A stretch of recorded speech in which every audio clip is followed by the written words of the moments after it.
Абайламайсың ба? Неге айқайлайсың маған? Бар одан да сөйлес. Қазаны жаман машинасына бәленбай ақша сұрайды қазір.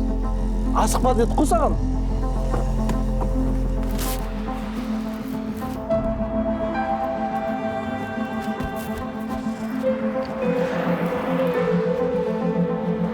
Ассалаумағалейкум аға. Уағалейкум ассалам.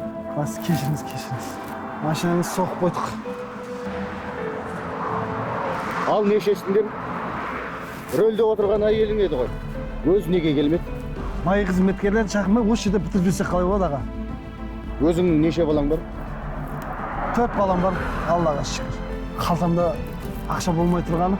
Мен сізге мына документтерді беріп кетейін. Жоқ. Бір күн күте аласыз ба?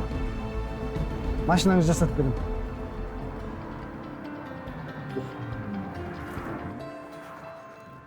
Балдардың несібесілеп жинап отқан ақшаңа мен ортақтаспай ақ қояйын.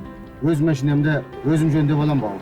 Әйеліне қарасам, әйелінде өзі иман жүзді, ешкімге жаманшылық ойламайтын ақ жарқын адам секілді. Жолың болсын бауыр. Рахмет аға. Сосын сенен бір өтініш.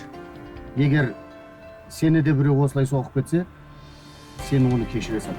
Кешірімді болсаң, кем болмайсың бауыр.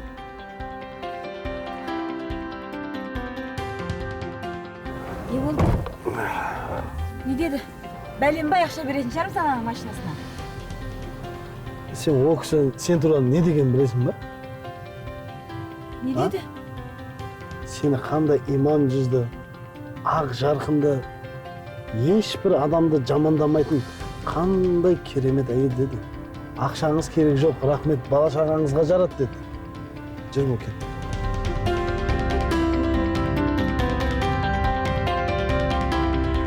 Шымкент қайырымды қала.